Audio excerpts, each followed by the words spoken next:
안녕하세요. 참 좋은 NTV 김윤관입니다. 오늘은 제가 네이버 지식인가요? 거기에 올라온 글을 보고 거기에 대한 답을 하기 위해서 영상으로 찍어서 올려드립니다. 그 내용은 뭐냐면 전세보증금에 관한 이야기였어요. 내 전세보증금을 어떻게 하면 지킬 수 있나 라는 그런 내용들이거든요. 그거에 대한 질문이 있어서 그거에 대한 답도 할 겸 제가 이렇게 해서 영상을 찍어봤습니다. 제목은 전세보증금 안전하게 돌려받기 위해서 우리가 꼭 알아야 할 상식에 관해서 이야기해 보도록 하겠습니다. 저희 사무실 영상 보시고 바로 뵙겠습니다.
자, 시작합니다. 네이버 지식에 올라온 글입니다. 전세보증금 돌려받는 법이라고 해서 제목을 붙였더라고요, 이분이. 제가 법의 무지한 탓에 확정일자 전입신고를 하지 않았습니다.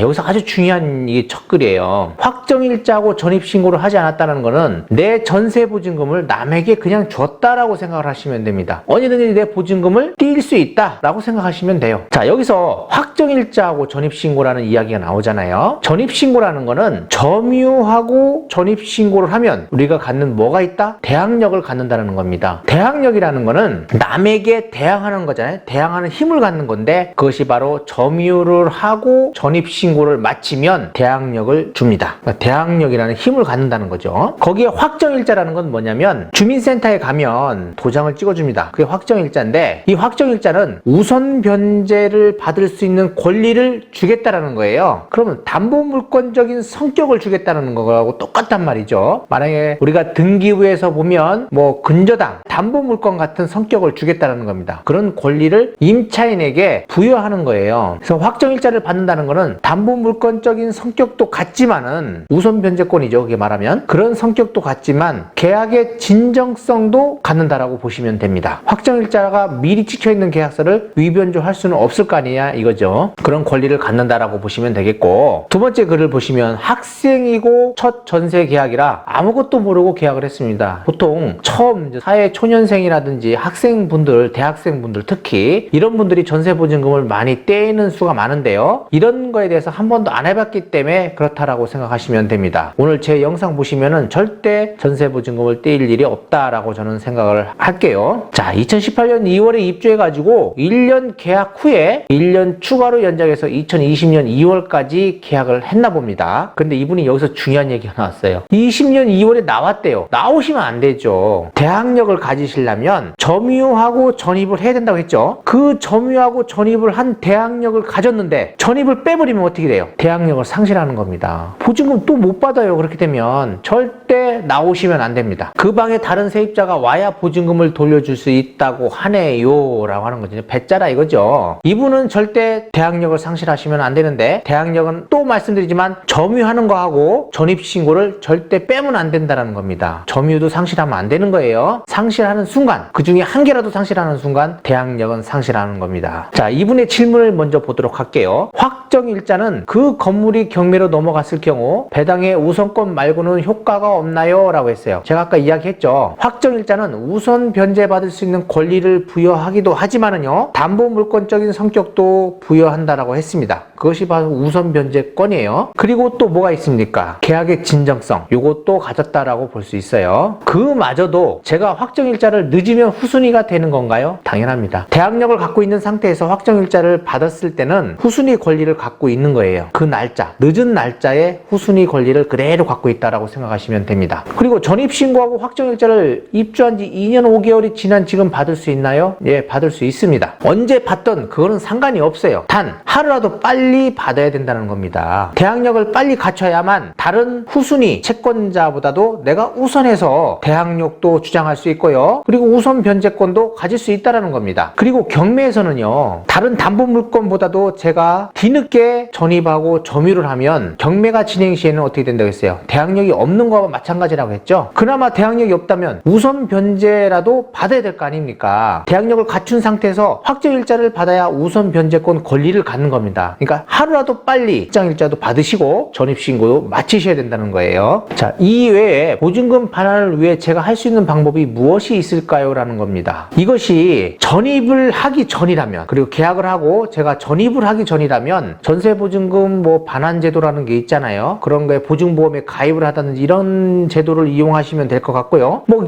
그런 거를 안 하고서 전입을 한 후에 계약 만기가 됐는데 주인이 돈을 안 빼줘요. 임대보증금을 돌려주지 않을 때 그때 할 수 있는 방법은 전세보증금 반환 소송입니다. 예, 소송을 해서 그거에 대해서 확정을 받아가지고 그걸 근거로 해가지고 지급을 받을 수밖에 없습니다. 그때까지는 무조건 내가 대항력을 유지하고 있으셔야 된다는 겁니다. 자, 그렇다면요, 제가 지급받기 전에는 대항력을 유지해야 된다고 그랬잖아요. 그 유지하기 위한 방법 보도록 하겠습니다. 전세보증금을 안전하게 지키는 방법입니다. 자, 이거 굉장히 중요한 내용이에요. 여기서 아주 하나하나가 다 중요하기 때문에 자세히 들으셔야 됩니다. 전세가 만기가 됐는데 전세보증금을 돌려주질 않아요. 그런데 저는 꼭 나가야 됩니다. 다른 데를 계약을 해서 거기에 전세보증금을 넣고 전입을 해야 또 내가 전세보증금을 지킬 수 있을 거 아니에요. 그럴 때는 어쩔 수 없이 내가 전입을 빼야 된다 그러면 세대원 중에 한 분을 현재 전세보증금 못 돌려받은 곳에 남겨둬야 된다는 겁니다. 그러니까 주민등록상 세대원 중 1인을 남겨두고 전출을 한다면 기존의 대항력과 우선변제권 권리를 그대로 지킬 수 있습니다. 어떤 분이 또 이런 이야기를 했어요. 학생이 전세보증금 가지고 이제 전세를 얻는데 학생이 거기서 이제 다 해가지고 4년간 대학을 다녔다가 대학을 마치고 직장을 취직을 했어요. 취직을 했는데 전세보증금을 못 돌려받는 거예요. 근데 다른 데다가 방을 얻어가지고 전입을 그쪽으로 해야 되는데 그쪽에서 돈을 못 받았단 말입니다. 그럴 때는요, 뭐 어머니든 자기 식구, 동생이든 누구든지 그쪽에다 전입을 시키고 난 후에 그분이 전입을 빼고 나가시면 돼요. 그러면 그대로 그것이 유지가 됩니다. 대항력이요. 하나의 포인트고요. 두 번째, 임차권 등기 명령 신청이라는 제도가 있습니다. 이거는 임대차 계약이 만기가 됐을 때 가능한 거예요. 임차보증금을 돌려주지 않을 경우에, 뭐 임대차가 만기됐는데 임차보증금을 돌려주지 않으면 아까도 말했지만 전세보증금 반환 청구 소송을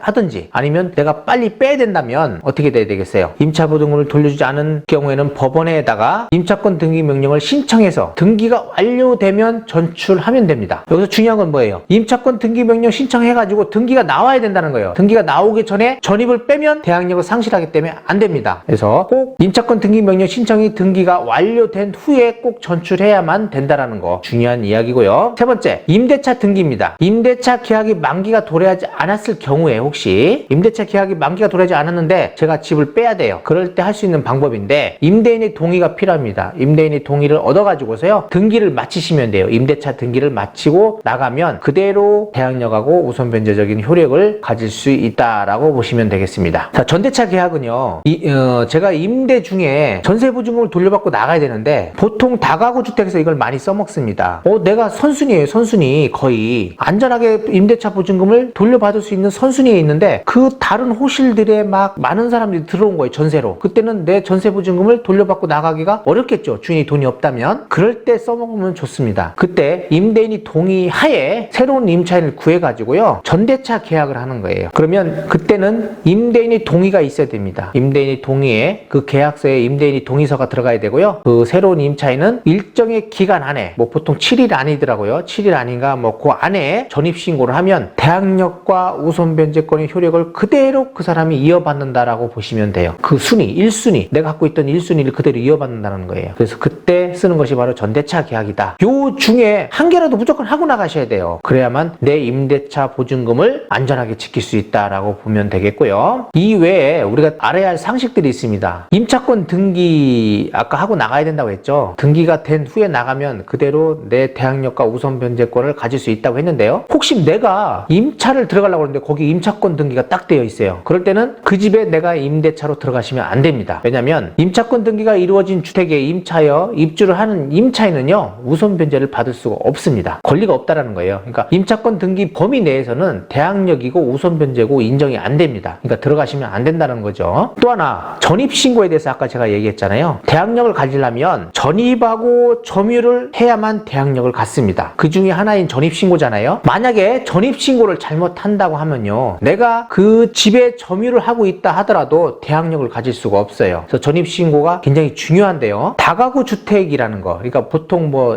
19세대 이하의 뭐 다가구 주택이라잖아요. 여러 호실이 쭉 있는 주인은 한 사람이고, 그런데 들어갈 때는 번지만 1차면 대항력을 인정받습니다. 근데 다세대 주택, 각 호실마다 주인이 다른 걸 말하는 거예요. 다세대 주택이나 또는 공동주택은 번지수 그리고 동, 호수가 일치해야만 대항력을 인정하는데요. 다세대 주택은 그 호실별로 주인이 다른 거를 말하는 거고요. 공동주택은 보통 뭐 우리가 이야기하는 아파트 같은 거를 말합니다. 그럴 때는 번지수, 동, 호수까지 일치해야 된다는 거 잊지 마시고요. 전세권 등기라는 게 있어요. 아까 임대차 등기 그리고 임차권 등기 뭐 이런 얘기를 했잖아요. 전세권 등기가 있는데 이거는 전세권 등기라는 것을 가끔 볼 수 있습니다. 우리가 등기부등본에 보면 이분들은 대항력하고 우선 변제권이 전입을 굳이 하지 않았다 하더라도, 전입이 되어 있지 않다 하더라도 인정을 해줍니다. 전세권 등기 그 등기 자체로 인정을 해주는 거예요. 그러나 그분들의 대항력과 우선 변제권은 언제 있는 거예요? 등기 시점에 있습니다. 등기 시점에. 만약에 제가 한 2년 전에 전입하고 점유를 해서 살고 있다가 전세권 등기를 하고 이사를 가버렸어요. 그럴 때 그분의 대항력은 언제부터다? 전세권 등기 한 시점부터라는 거예요. 그 전에 갖고 있던 대항력은 상실된다는 거죠. 그래서 전세권 등기를 하시는 것보다는 임차권 등기를 하시는 게 낫고요. 임차권 등기가 되지 않을 때는 임대차 등기, 아니면 전대차 계약, 아니면 다른 사람을, 우리 세대원 중 한 사람을 거기다가 전입을 시켜놓고 대항력을 그대로 유지시켜야 된다는 거 아시겠죠? 아주 중요한 내용들입니다. 오늘 이 내용들이 되게 중요한 내용이고 하니까